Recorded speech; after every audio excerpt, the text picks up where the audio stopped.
I am so thrilled, guys. I'm gonna Exactly. You're one of the few people actually excited about it. So I have 3 David Reagan T-shirts.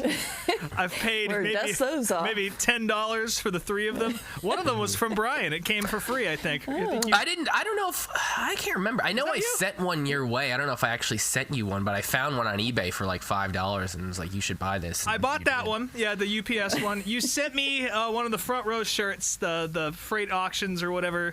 Sure, you had it rolled up in there with like another order. I think I got something that was actually cool, and you tucked the David Reagan shirt in there, which that was thoughtful. That sounds about right. And then I bought one from David Reagan's website once that was supposed to be autographed. That was $5, and it was not. It showed up this fucking heather gray, shitty, like depressed sweatpant color. Well, yeah, certainly. I mean, it was our fault. We made a mistake. Spotter said it was clear. I wasn't clear, and, I didn't want to tear my car up, tear his car up either. I respect everybody, and I demand respect. And, I apologized to the guy when he came over the car, explained to him what happened, and then he took it to another level when he started calling me an idiot and whatever else. And I don't appreciate that. I'm not going to take it. I told him how I feel. I called him out. He didn't show, and so, I'm good with it if he's good with it, but I'm not going to be disrespected by no means. Yeah, I guess I had a dinner date at Applebee's last night that I didn't find out about until it was too late. It's a shame. Love their riblets and boneless wings, but... All right, folks. We are back at Applebee's. This is your Motorsports Hibernation podcast. Winter is here, finally. It's snowing in Cleveland. It's snowing a little bit where Rob is, and it's definitely not snowing at all where Ashley is. So, folks, how we doing this week? But it's cold. Yeah, I'm cold. Yeah, that's pretty much where that lands. I'm cold as shit, Brian.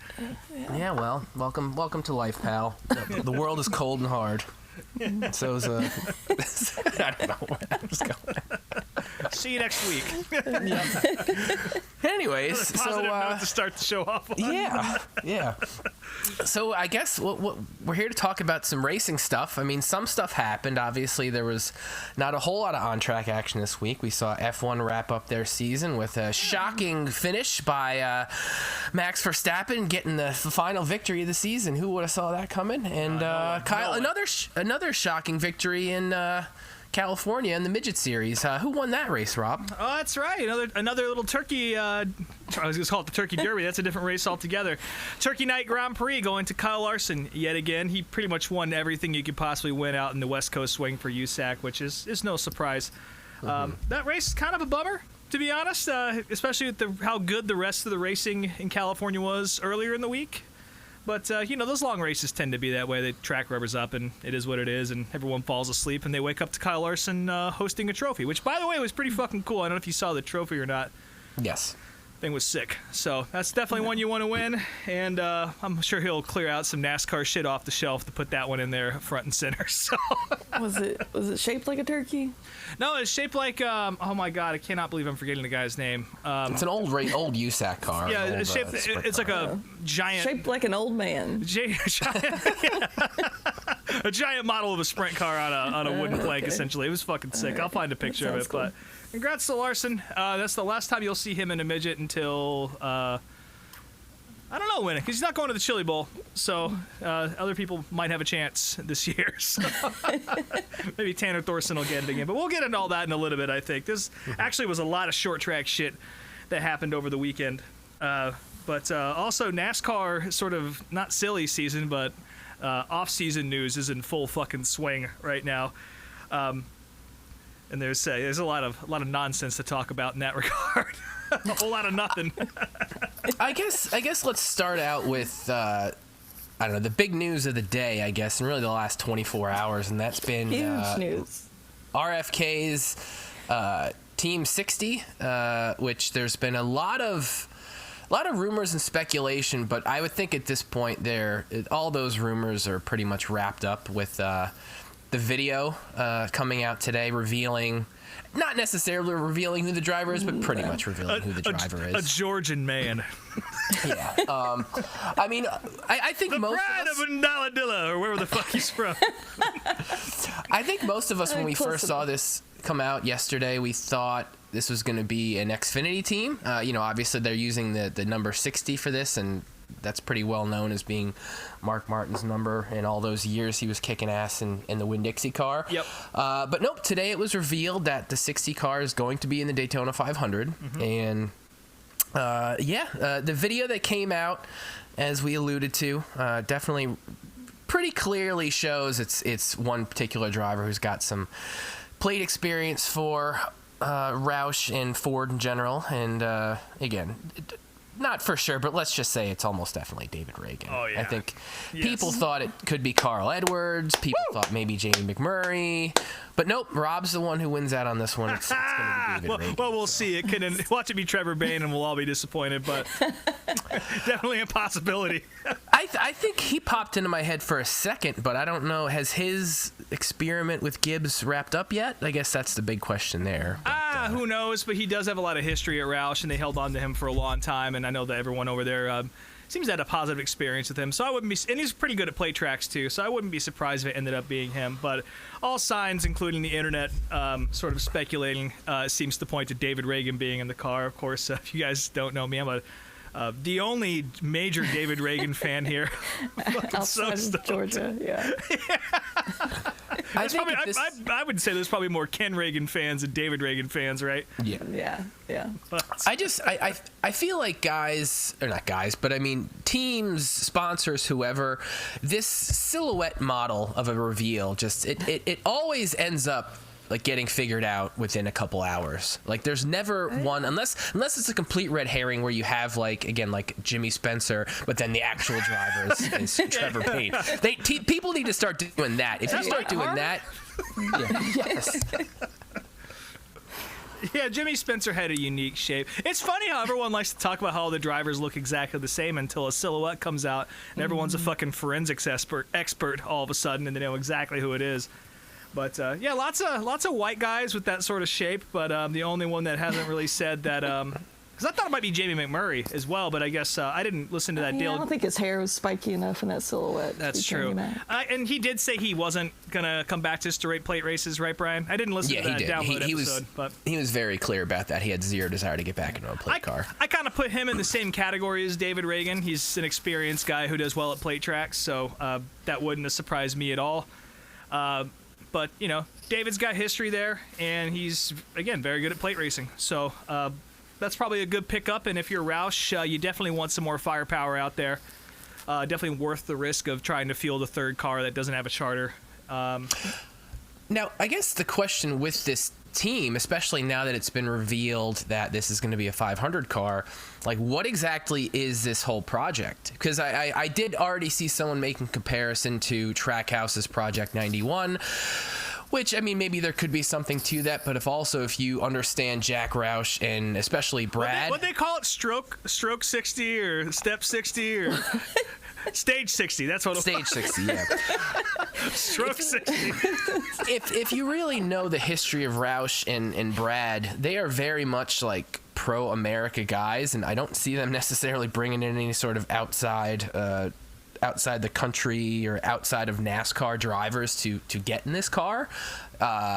If we're going to start off with David Reagan, I feel like this is probably just going to be maybe one of those teams that, beef up extra Ford, extra Roush presence at plate tracks, or maybe they will do some Xfinity stuff, and this is where bring back some of the old guys. Like maybe you will see Jamie McMurray or Carl Edwards in this car if they were to put it in Xfinity or a short track or something. Like who the hell knows? It's also a good way to try out people in Cup too, and bring some names that you wouldn't normally, like a Travis Pastrana type deal, like Trackhouse did.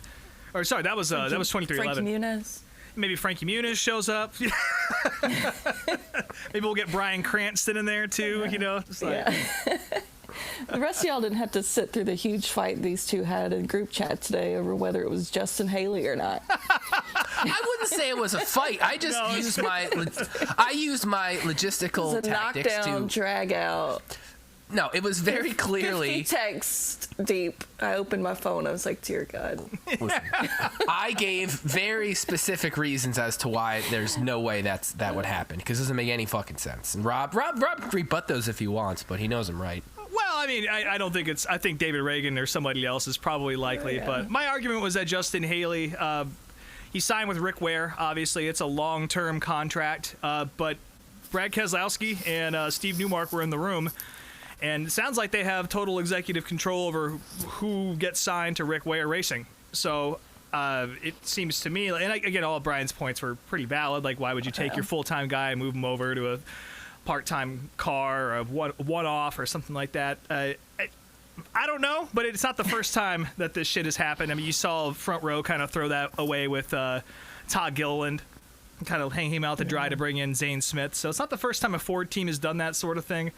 And Justin Haley's very good at plate racing, so could be. But then again, he's also got a charter over at Rick Ware, so who knows? It's probably not him. But also, at the end of the day, if I ended up being right about that, I wouldn't be surprised either. No, it's not. Stranger things have happened over at the the photo. It was way too tall. Yeah, he's only like 3 feet tall, and that silhouette was taller than that. Yeah, I was looking at like the helmet size. Is like, does it look like a child is holding the helmet, or does it look like a full-grown adult is holding the helmet? And that's kind of where I. But again, wouldn't be the first time that sort of thing has happened, and I wouldn't be surprised to see Ford do some goofy shit like that or have their hand in it to sort of improve their chances. But again, if Rick Ware is working out of the building and Roush has such a heavy hand in things, then why not just lend a hand over there to the car that he's already going to be running in? So, yeah, it's not Justin Haley, but it is David Reagan, it sounds like. And to that, I'm going to crack this celebratory bush. Let's get that on camera here. Oh, yeah. It's just audio for you guys, but everyone else will see that in a little bit. And we're just going to go ahead and put this in my body loudly here. You guys hear that? Mm-hmm.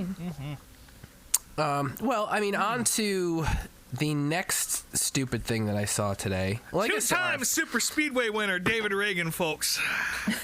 I shouldn't say the RFK thing was stupid, but this quote from Steve Phelps that I saw today was fucking stupid. And let's take the blame off us and put it on somebody else here for a second.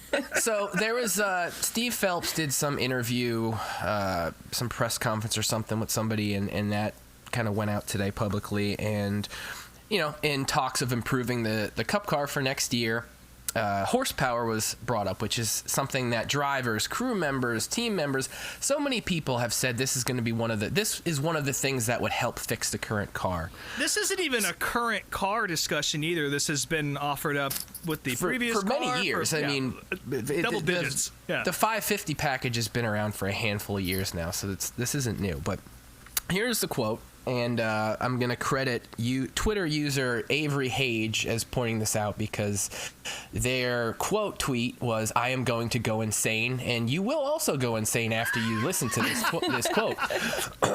I don't think the answer is more horsepower, because more horsepower is expensive, Phelps said. If you ask a driver what's going to solve it, they're always going to say, "Give me more horsepower." It's a thing. I'm not a driver, but I've listened to enough drivers, and that's their solution. So the question is that really what it is? I don't know. I think there's some gearing things that we're looking at as well, some shifting things. Every fucking driver says that's what's going to fix it. Is that what's going to fix it? I don't know. I'm not a driver. Okay, fuck. There's a very famous Tony Stewart quote bitching about the exact same thing about horsepower at the car tomorrow. I'll try and find that quote. But, yeah, this is such an old back and forth we've always seen between drivers and the brass at NASCAR. And it just always is frustrating for everyone involved. I know Doug Yates was one of the guys that pointed out, it wouldn't take much to give this car more horsepower. And maybe not necessarily, doubling it back up to over to 1,000 horsepower, but it wouldn't take that much money to get the cars back up to speed again in that sense. And yeah, I also know from speaking to other NASCAR crew members that NASCAR themselves and the manufacturers themselves want to keep the horsepower numbers lower.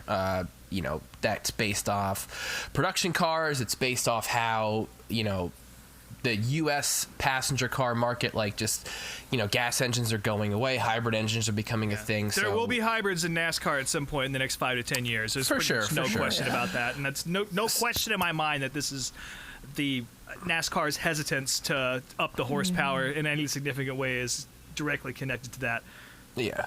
It's just, I think it's funny to see all the excuses that NASCAR comes up with to avoid this fix, because they just change every time. And then again, this display of ignorance where every driver says they want it, but I don't know if it's going to help.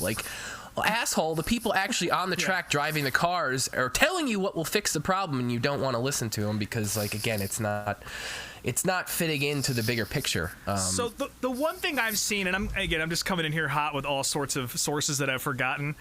I did see somebody on Twitter explain that the amount of horsepower it would take to overcome the Aero would be well over the 100 or 150 that NASCAR might be willing to consider. Like, they'd almost have to run these engines unrestricted, is kind of what I gather. Like, we're talking like 900, 1,000 horsepower or something like that, which I'm here for. I'd love to see that shit.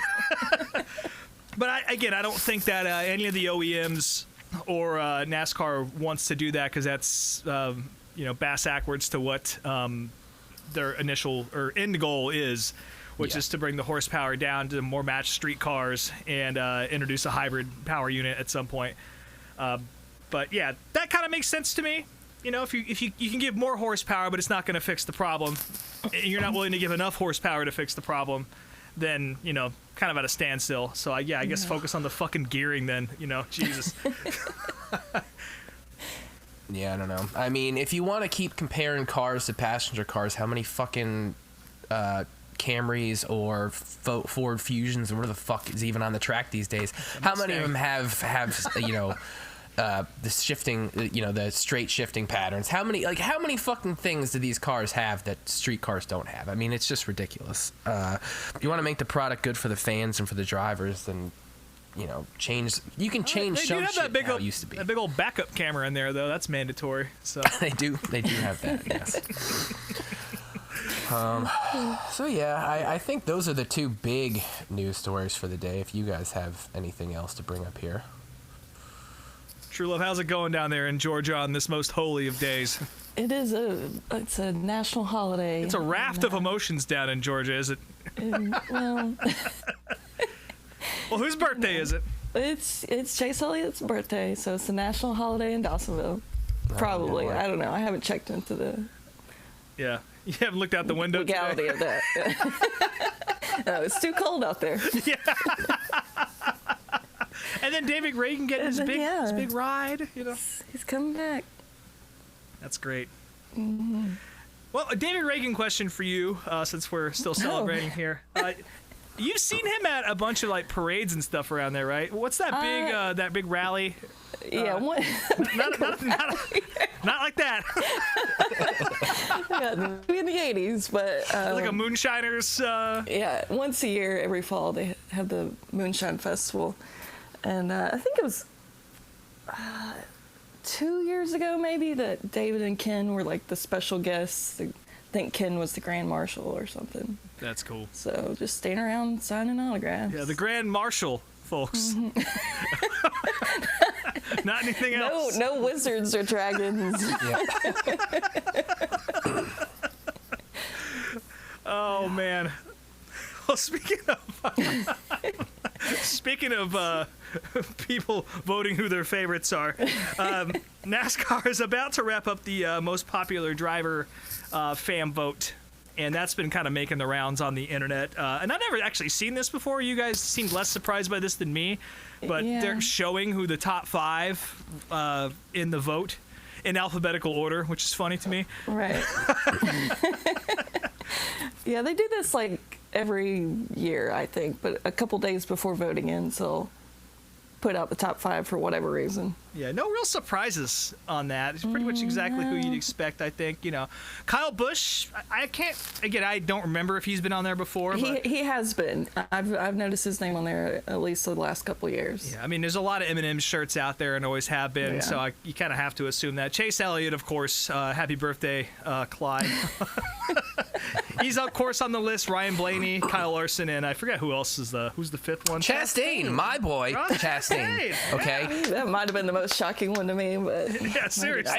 Even as a Chastain fan, I'm a little shocked to see him on there. But I was surprised that Harvick didn't at least make the top 5 right? for his final year. Yeah, that's a little. Because he always gets huge cheers during driver intros. Yeah, and everyone knows who he is, and a lot of those popularity contests it's all online, right? Yeah, maybe his fan base is too old to know how to use. Yeah, they're still trying to mail in votes for Bill Elliott, so they can't figure it out. Xfinity was exactly who you'd expect, I think. Austin Hill was not on there because he's a mean guy. But Sheldon Creed was on there, and Justin Allgaier, Josh Baer, exactly who you'd expect. The big surprise, I think, was the Truck Series, right? With I was going to say, Creed was a little surprising to see on there. I feel like I would have seen one of the younger boys on there or something. I feel like Martinsville was kind of the turning of the tide there. Yeah. And how much attention he got. I feel like there is a lot of recency bias, which, again, makes it all the more surprising that Kevin Harvick was not involved. Mm-hmm. But... yeah. The big surprise for me, though, was Matt DiBenedetto being included in the top 5 for the Truck Series. Yeah. I forget that he exists most of the time. Well, he's not a Truck Series driver anymore. Not anymore. No ride.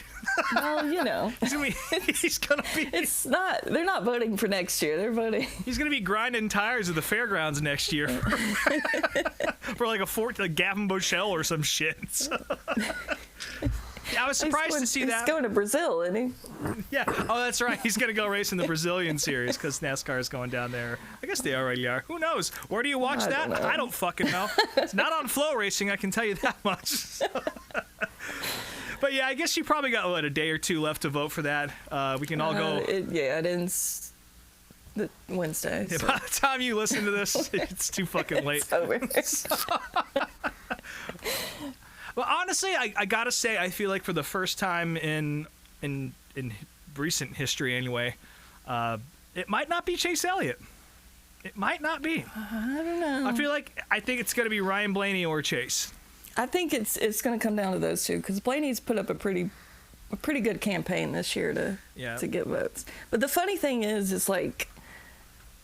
In this post, when they announce these top 5 or whatever, there's comments below of people going, all right, we need to all rally together to vote for one person to try to dethrone Chase. And even in the comments, they couldn't agree on one person to get behind. So that's why Chase wins all the time. It's because these other fan bases can't get it together.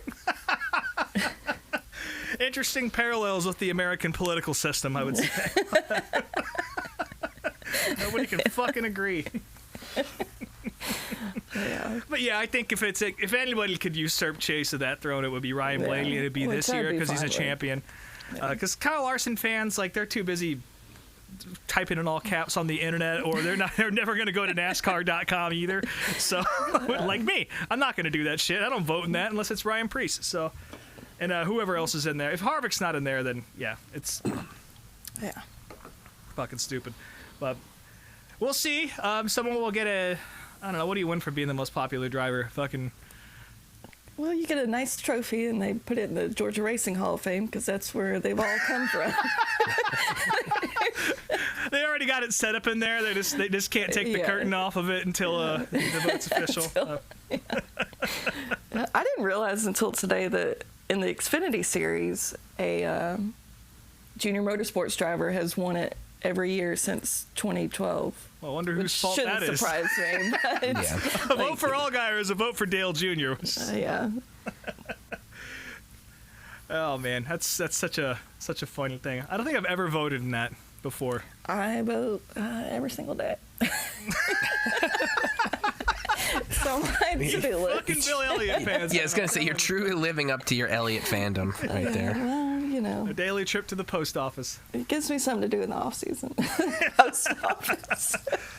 Hey, there's plenty of shit to watch in the off season. For example, the Westminster Dog Show. Did you guys watch that on Thanksgiving? I didn't. No. I usually try to watch it, but I didn't get to this year. So it's on Fox now, or FS1.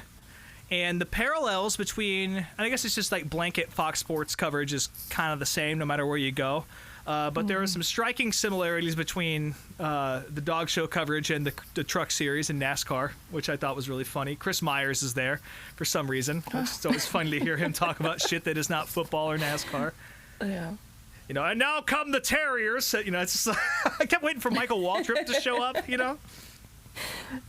But all the graphics were kind of the same. They did not have animated versions of the dogs, which I was pretty disappointed in. Really muscular, like a pug with a six-pack, you know?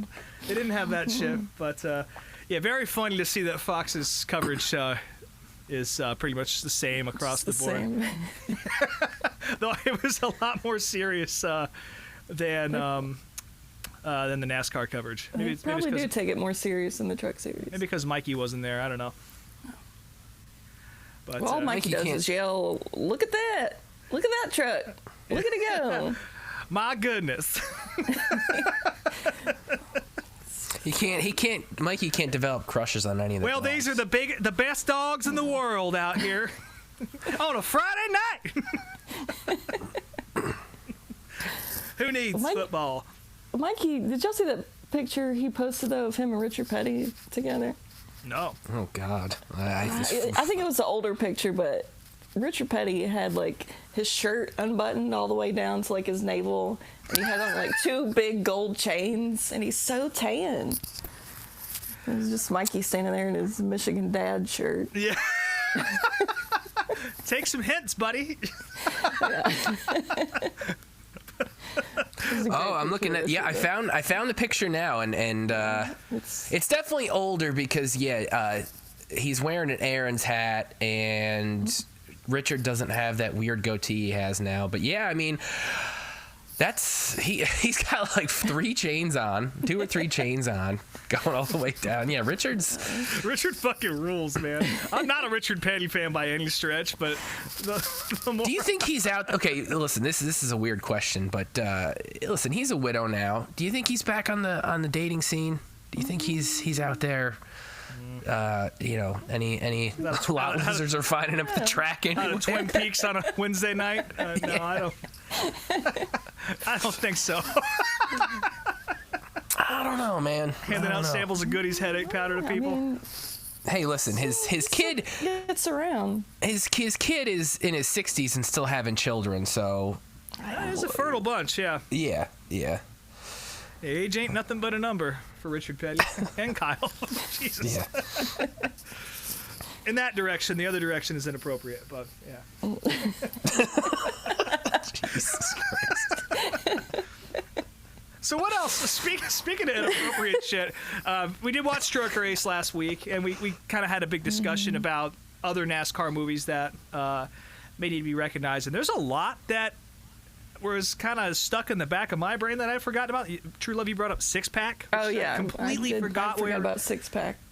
Another classic. So and what was Kenny it? Greased Rogers. Lightning with Richard Pryor. That's another one on the recommended watch list. And there was another one, I believe, too.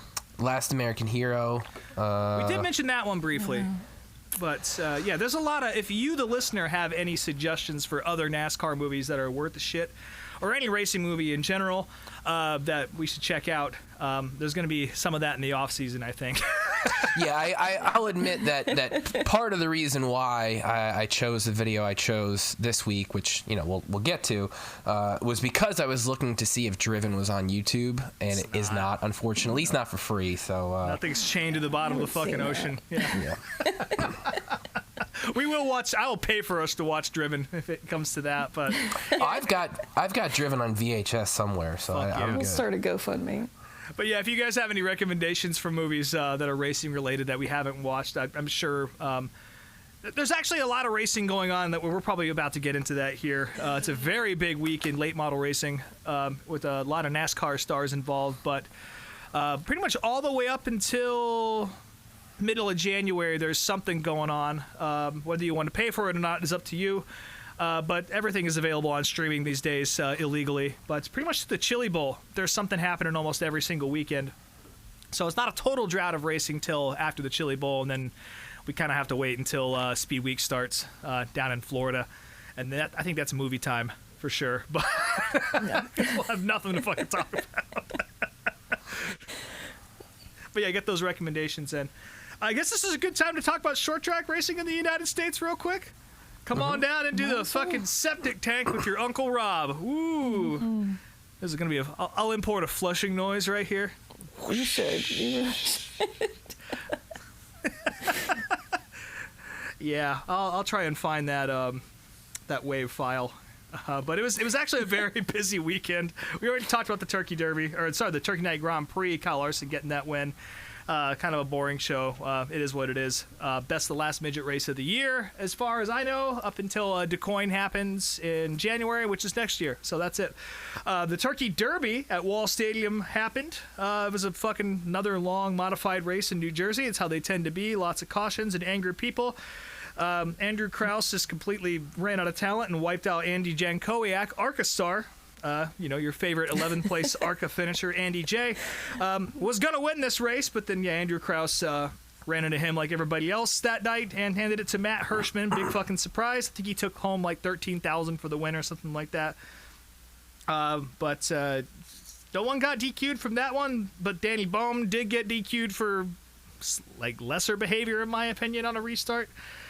In the middle of the race, which proves that you actually can make big decisions from the tower, and people will still bitch about it. So that was a fun race. Took about 5 hours to finish, and thanks to our friend Jay Pennell for hooking me up with the Racing America link there to watch that. I have a question. Yeah.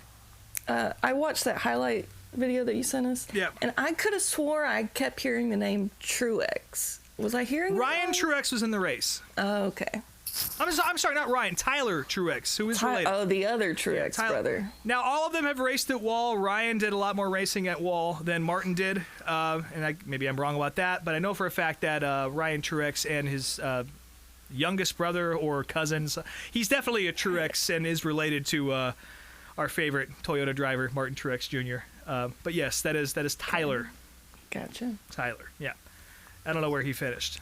Also, Ryan Flores, he's a tire changer for Kyle Larson, I believe. He managed to make his way into the show, but then had trouble almost immediately after the green flag dropped, so he didn't really go very far. He's a tire changer for Blaney.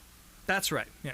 Yeah. But he was in the race, and good for him. So it's tough to hop into modified and race your way in. So, but it was a big night, or weekend rather, for super late model and late model racing. Of course, this is big race season for late models. The Bill Bigley Senior Memorial at the Freedom Factory, formerly known as DeSoto. That's Cletus McFarland's place. He bought it and cleaned it up. Such a fucking sick racetrack.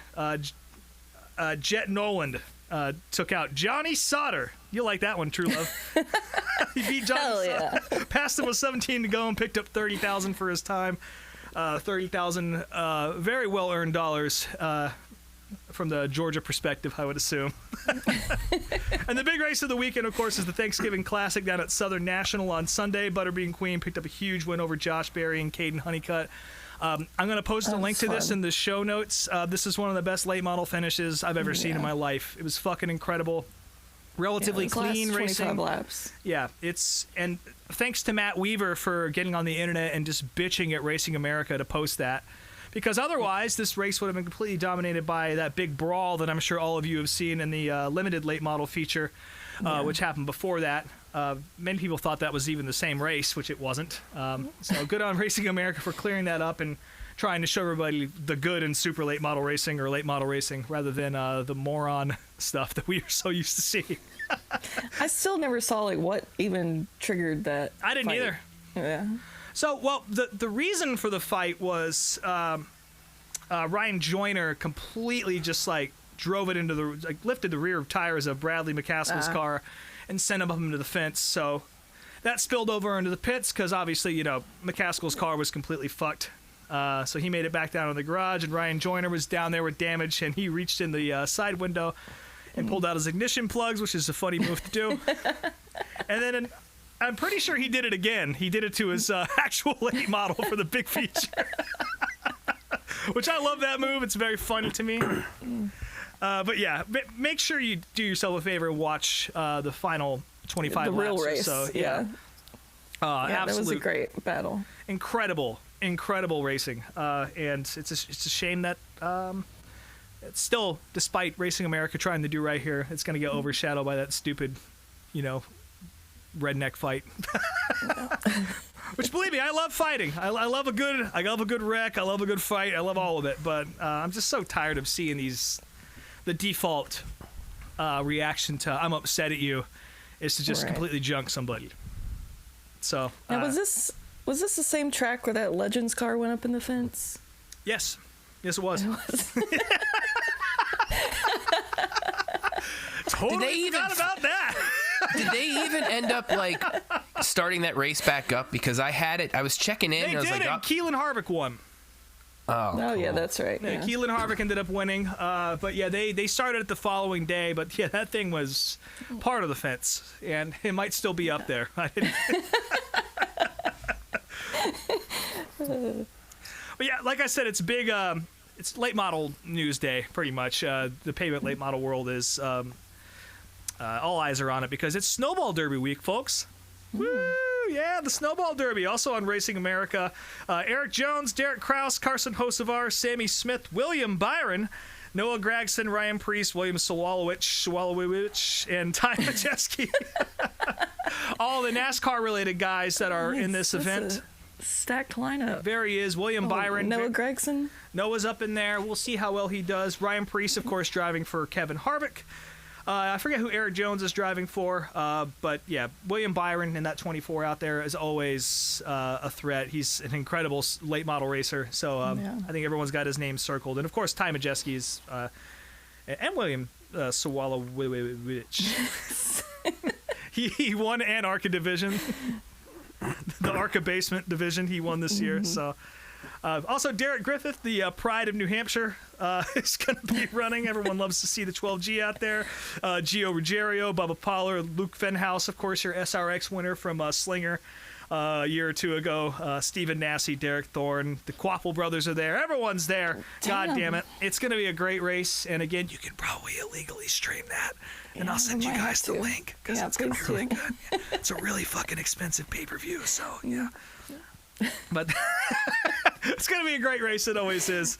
And tech always takes like 6 hours after the race is over. So that'll be something fun to stay up on Twitter and get drunk to. Like I said, there's a lot of news here, so I'm going to try and plow this as quickly as possible. Also, NASCAR related to the Cars Tour related, their released their schedule for 2024. They also picked up sponsorship from ZMAX for the whole series, which is a big deal. I think the big highlight is that they're going to North Wilkesboro twice next year, one of those events being the season finale. I think the other one is definitely going to be involved with the All-Star Race Weekend. Hickory's also on there. Who else? Ace, all the usual suspects, Caraway, all those tracks down there. Southern National is going to be on there as well. Always fun to watch. Also, the Pass Tour announced their schedule pretty much on the same day, I believe, which is today. $40,000 to win event at Oxford Plains Speedway on July 4th, which is pretty big. I think that's the third major event they'll hold at Oxford this year, including the 250 and then the 400 at the end of the year. They're going back to Thompson, White Mountain, Seekonk, Star, Thunder Road, all the usual suspects there as well. No huge changes, but that is always fun to see a pass race, especially at Thompson because they haul the mail there. Also, for me personally, Thompson Speedway is deciding to run Memorial Day Monday. That's right, folks. So I'm going to get real shithoused and watch the 500 and 600 on Sunday and then drag my friends on down to Thompson for a nice Monday afternoon of super late model racing. So that's going to be exciting. Let's see. What else is going on? Of course, Snowball Derby is pretty much the only game in town this weekend. But the Chili Bowl, the aforementioned Chili Bowl did release its initial first 100 entrants. Not too many really notable guys other than, Sammy Swindell's on the list, Tanner Berryhill, Joey Amantea, JJ Yaley and Carson Hocevar, the big NASCAR guys that have announced so far. Noah Gass, big NASCAR guys. Well, hey, Carson Hocevar is a Cup driver now.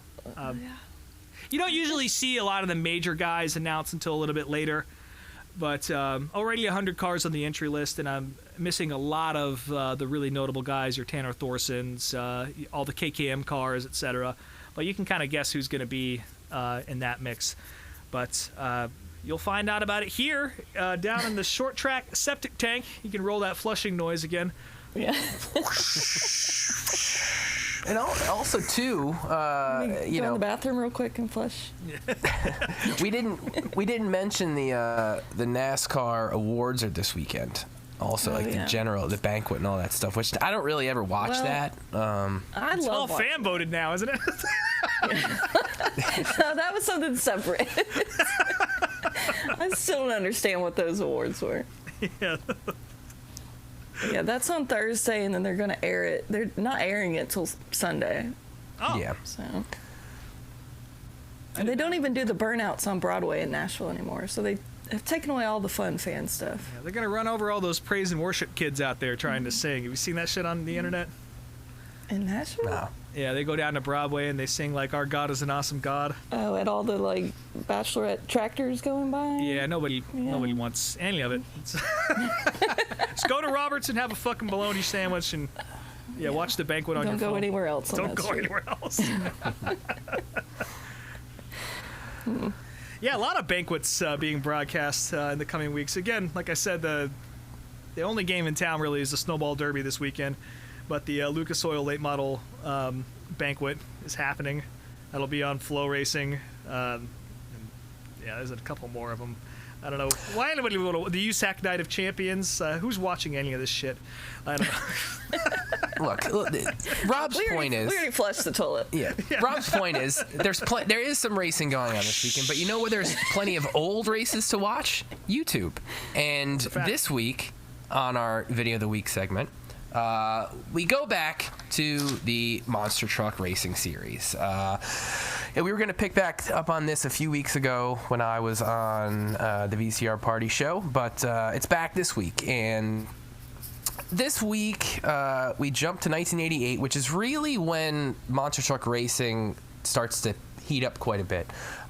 This is a video from St. Paul, Minnesota in either January or February of 1988. It's right at the beginning. Fucking cold there. It's fucking cold there. Negative 10 degrees. I don't even know what that means. You don't want to know.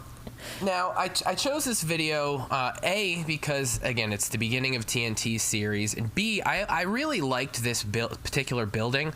I remember one of the first ever TNT shows I saw as a kid was this same race, but from 1989, and I really like how all the trucks are underneath the grandstands and, like, just sitting around the track. It's just a visual that in a lot of these arenas you don't really see anywhere else. But in addition to this, again, this is very, very early in the TNT Racing Series, and this is really the first nationally televised racing-specific series. These were, again, on ESPN. You know, the last one we showed from 87 was also on ESPN, but it became more of a regular thing in 1988. And you know, this video here, you don't see any tractor pullers. This is when they kind of start to break off the series and do two separate things. There is a brief quad racing series, which is towards the end of the program, but it's very, very quick. But another reason why I chose this video is, you know, we've talked about Bigfoot. We've talked about how his presence over the entire monster truck industry was kind of overwhelming. I mean, it was the most popular truck in all of America up until around this time. This is when things kind of started to change, because this is 1988 is when Bigfoot finally had some competition. And I'll spoiler alert this, like, he ends up losing both races this weekend. And it's one of those things that if you're a new monster truck fan, or if you're one that only knew Bigfoot and had never been to a show before or hadn't seen other trucks on TV, you might be kind of blown away when you watch this video. But this video, you know, again, is on ESPN, much like the rest of them. But we don't get Army Armstrong on this one. It's just Dave Grimm. And I mentioned Dave Grimm before in this series. Dave yells a lot, and he's really not much of a wordsmith compared to some other color commentators. He just kind of yells like, whoa, hey, and look at that, and you know, just random bullshit about the trucks getting crazy. It's like the Michael Waltrip of monster trucks. Yeah. Oh, wow, look at that. Yeah, he literally, that's some of the stuff he says throughout this video and throughout every video that I've ever seen of him. Thankfully, probably halfway through the season, maybe even less than that, Dave Grimm is gone, and they add Army Armstrong back, and then they add a guy named Richard Leake. Yes, his name was Richard Leake. I didn't understand how funny this name was until I was an adult, but you know, as a kid, they hired somebody named Richard Leake. That's very funny. Also my favorite part of the video. Well, that's or history anyway, that is. Yeah, we're not even there yet. There's going to be a lot of TNT videos shown in this series, because again, this is when racing gets crazy. But here in St. Paul, the track itself they really, compared to some of the other racing courses that we've seen previously, they tried to make this one a little more challenging. One of the things that was pretty common in arena racing, especially back then, you see the starting hill. There's a starting hill, set of cars, a very brief section between the two sets of cars with a whoop in front of the second set, which, if you pay close attention, they get rid of that after qualifying.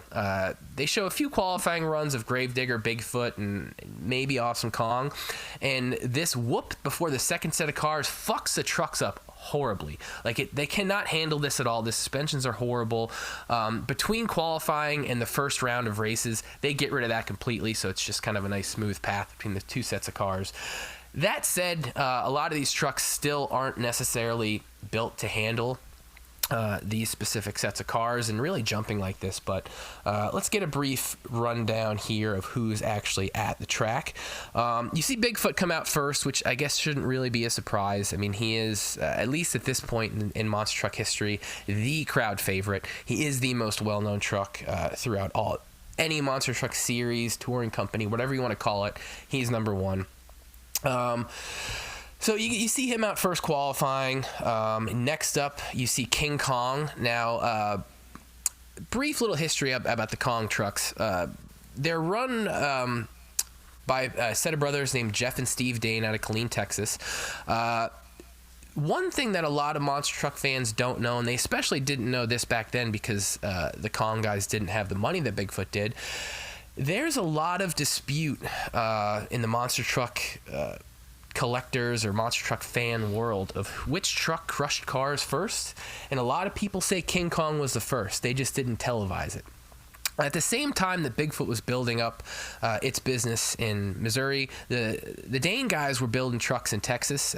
First off, they did King Kong, which is a maroon and silver truck that Ashley's parents were actually photographed in front of at one point when they were, before Ashley was even around, I don't think.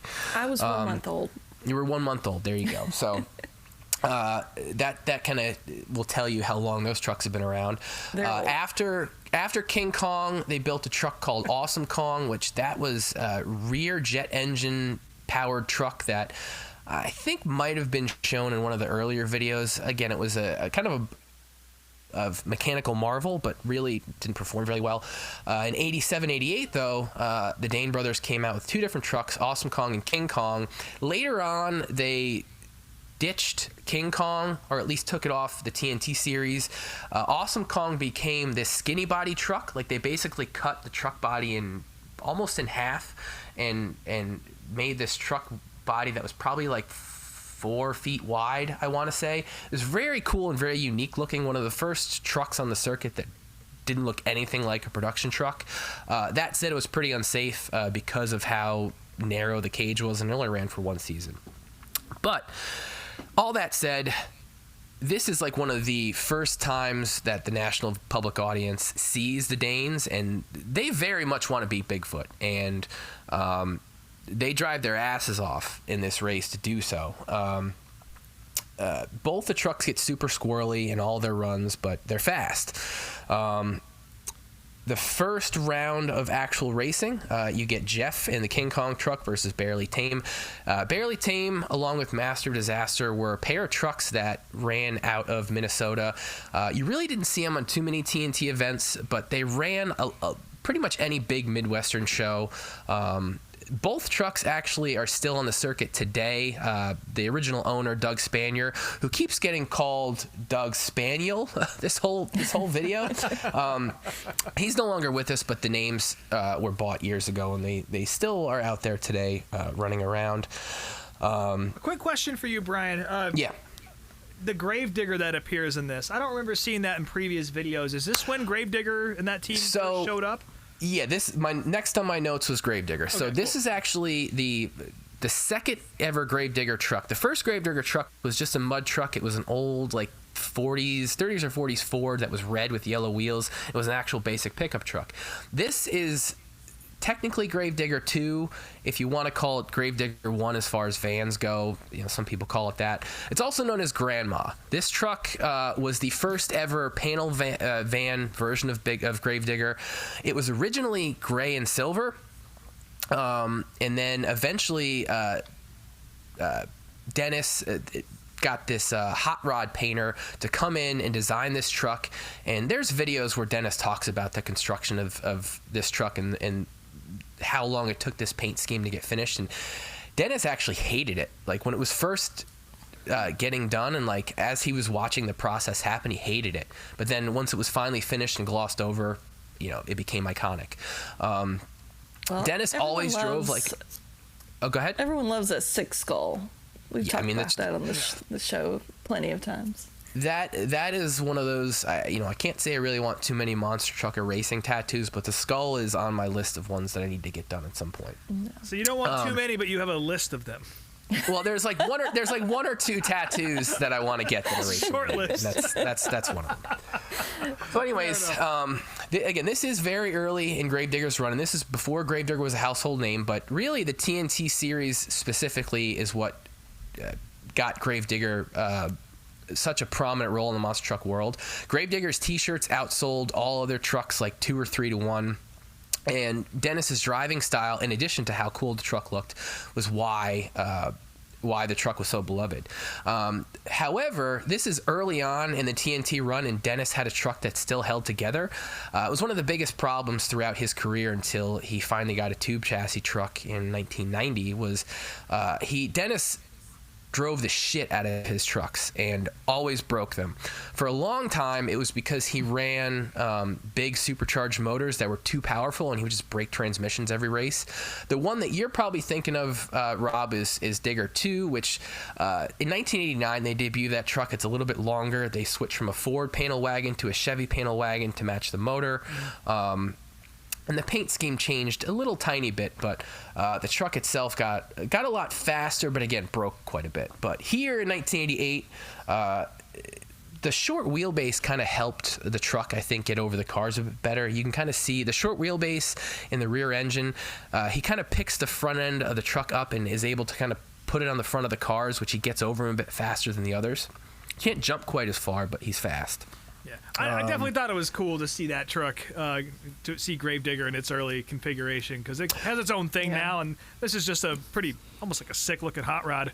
Yeah, and in addition to that, I think most people know Gravedigger now as being out of Kill Devil Hills, in the Outer Banks, North Carolina area, but this is when Dennis was still based out of Virginia, because that's where the truck was originally based. And again, everybody in this entire field is out to beat Bigfoot. Let's see, we did King Kong and Barely Tame. Next up is Master Disaster over General Ben, which I talked about, those trucks just a minute ago. The next one up is Bigfoot over Barbarian, which I think Barbarian was in the last video also. Barbarian was just a big orange Ford, like a early 80s Ford that did a lot of these events, but was pretty slow and didn't usually make it past the first round. Like a Parks and Rec truck. Kind of, yeah. The next up is Leadfoot versus Carolina Crusher. Carolina Crusher really became one of the more iconic trucks in racing. Really, Gary Porter, the driver and owner of the truck. He was a true independent, never really had a ton of sponsorship money, but always was very fast, always kept his trucks together. Rarely ever, I don't even know if he ever rolled the truck, at least on TV, but he was always up there. He'd always make it to the semifinals, usually to the finals. Sometimes he'd win. This is early on in his career, but he puts on a good showing. He beats Leadfoot, which Leadfoot was another truck out there that broke quite a bit, and this is another one of those examples of a steering knuckle that breaks off on the cars, which we saw that in a bunch of the other older videos.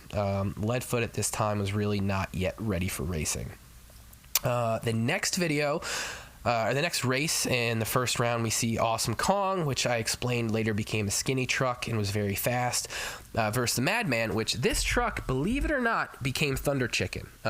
Kid Raring, the original owner of the truck, he's in here and almost beats Awesome Kong.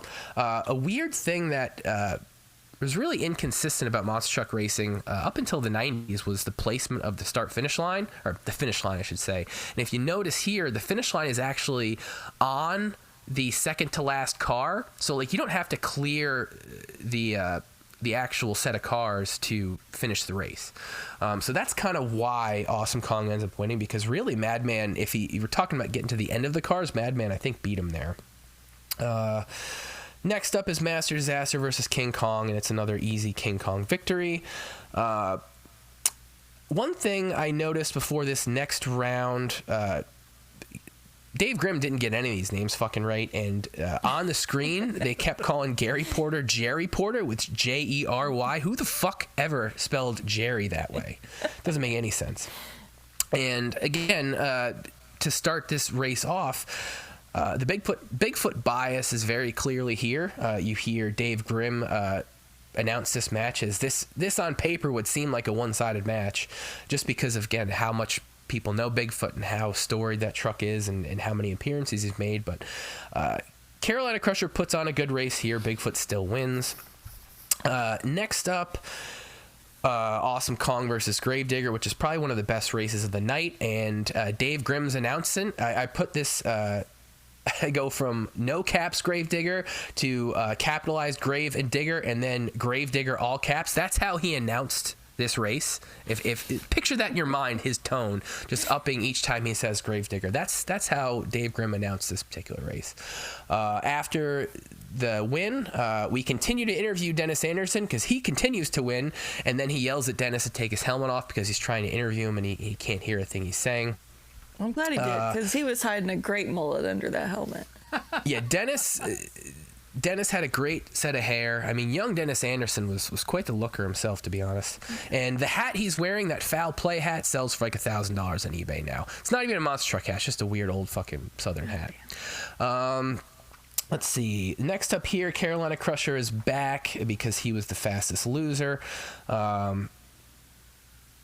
What notes I have here? Oh, we see Jeff Dane gets out and gets interviewed.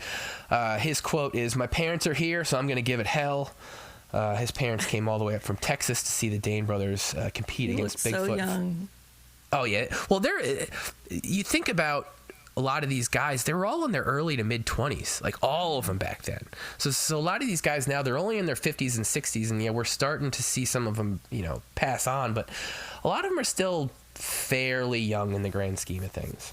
And it's wild to think of both how young they were then and also now that they're like teenagers driving monster trucks, and that just frustrates me. Let's see here. And next up here is the race that everybody was looking to see, Gravedigger versus Bigfoot. And this isn't even the finals. This is the semifinals. And here's where my line before about Gravedigger getting his front wheels on the cars and kind of rolling over the top of them. That's how Gravedigger wins this. This is a pretty much dead even race at the very end, and Bigfoot gets a huge launch over the last sets of cars and actually almost clears the set, and it looks like he wins, but because Dennis got to that second to last car first, he ends up making it to the finals. The quote from Dave Grimm was, "Are we having fun yet?" Again, great, just A+ commentary from Dave. A quote from Dennis Anderson on his driving style and his sanity. "The elevator won't go all the way to the top. You can believe that."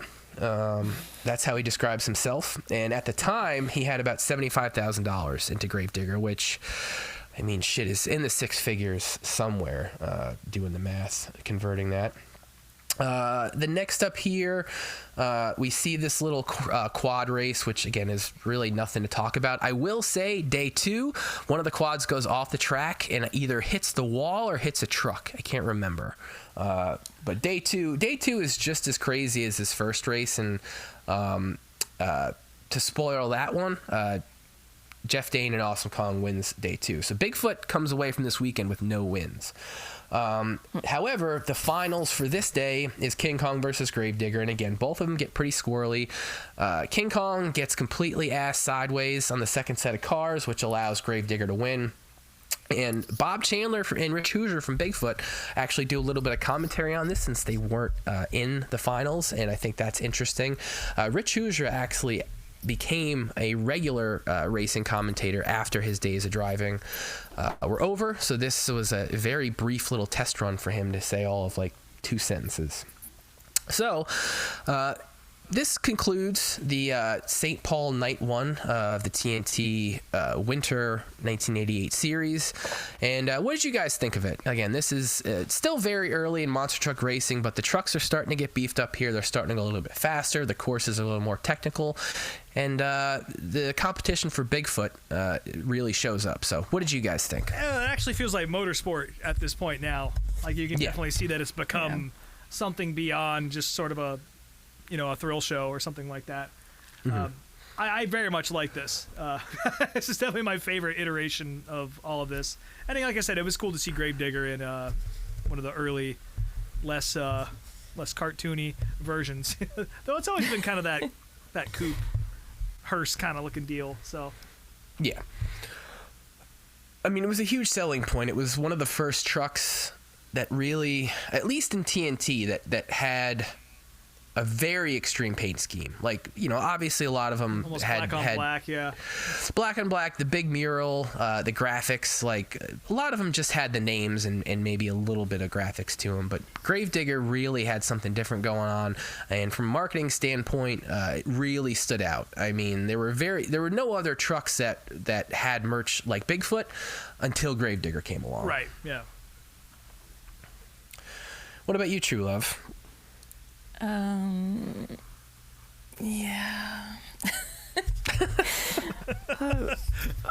I mean, like Rob said, it was interesting to see, the early Gravedigger. Like, I understood why you kind of picked this video too, because it was the first time that Gravedigger ever beat Bigfoot.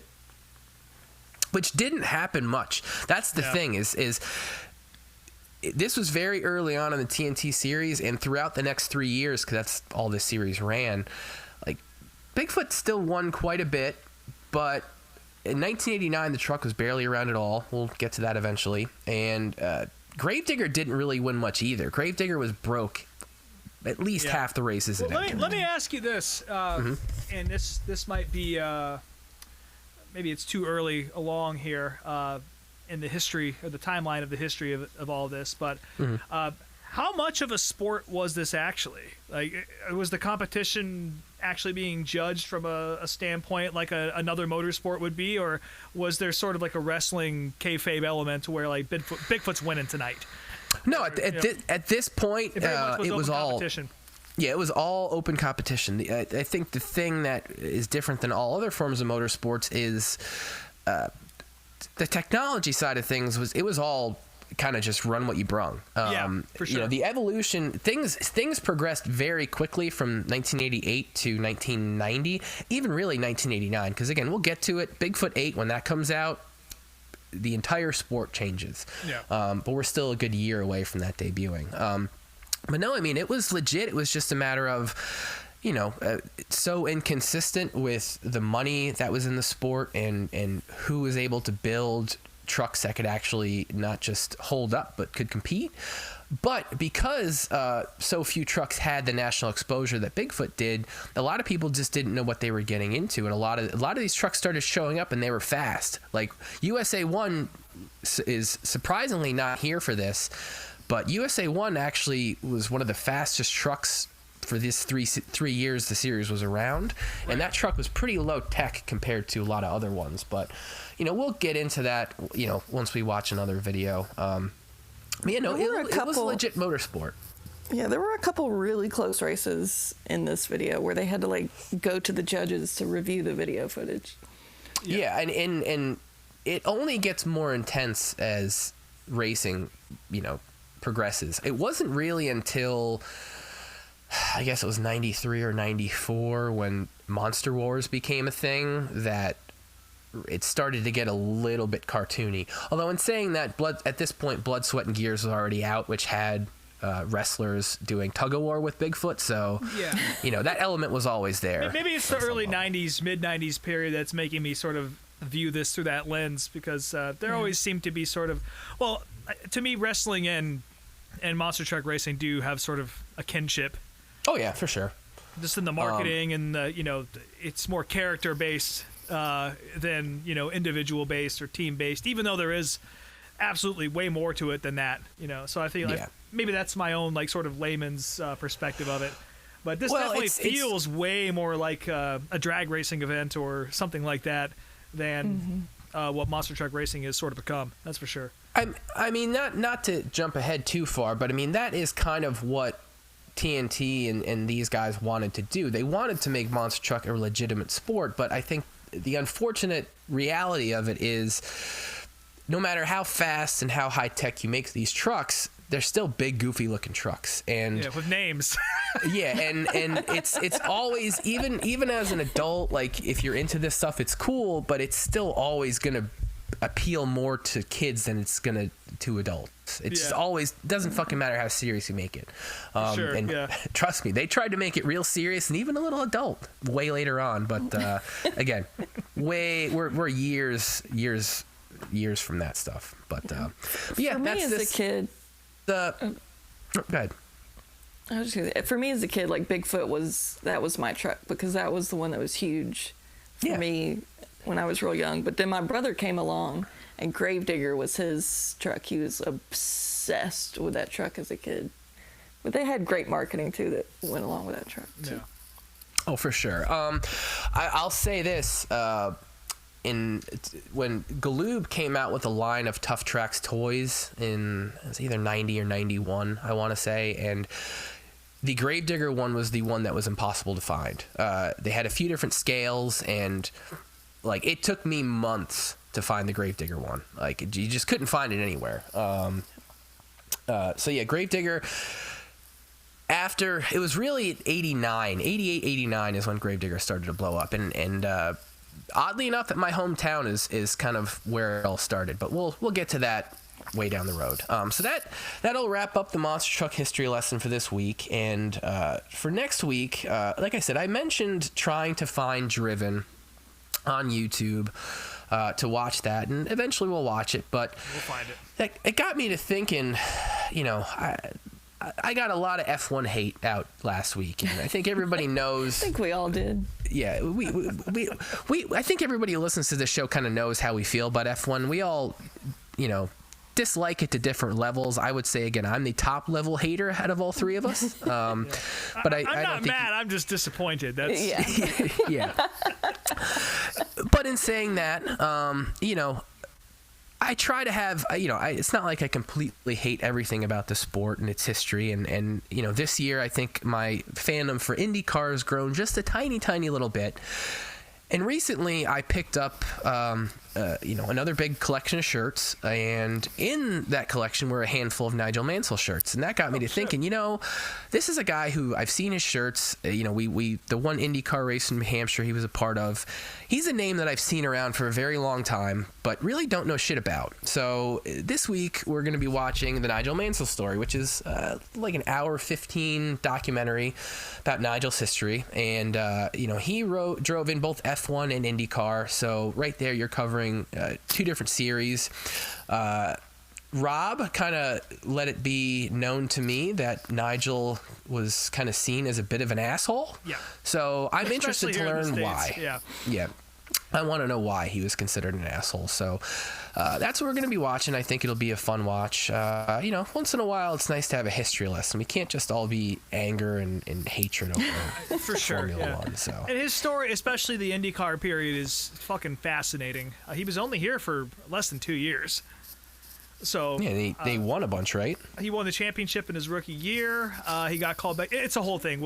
I'm sure the video covers this. I haven't watched it yet. We'll see if they cover it. We'll see how much of a real documentary it is, and I'll try and fill in the gaps since I do know the story a little bit. But that was I don't know what 92 and 93 was sort of like the pinnacle of. I won't say motorsport for me necessarily, but that was certainly the time when I got into it, and it was certainly. A very much a changing of the guard period, and Nigel Mansell definitely loomed very, very, very heavily in that. In a time where like Mario Andretti and AJ Foyt were retiring, Ayrton Senna was still alive, Dale Earnhardt was still alive and still chasing championships. It was like just absolute legendary levels of talent and the folk tales that went along with them. Nigel, again, wasn't in the U.S. for very long, but he did have a major effect on IndyCar at that time. And I'm very much looking forward to talking about this next week. It's going to be fun. This is just, that little description just kind of made me think back to when I got my Sega Genesis as a kid, and one of the first games I ever got was the Formula One game. So like all these names like Senna and Prost and Mansell, they're all like embedded in my brain, even though I don't know fuck all about any of them. Well, Nigel, he held both the kart title and the Formula One title at the same time. And it's there was pretty wild. There was a lot of political motivation behind that as well, due to some contractual shit, and it's a whole mess. And I'm curious to see how much this documentary goes into all of that, because it all is pretty well noted in the history books. But crazy story from a very, very insane time in motorsports, and the fact that sort of, at least in my opinion, gets a little bit lost underneath all the kart drama that came later with the split and the IRL and NASCAR becoming what it became is fascinating to me, because that was really one of the biggest news stories of the time. So it was Mansell coming over here. And he had a big Formula One career before that, too. So, well, it sounds like I picked a good video. Fucking cheated up Williams, but, you know.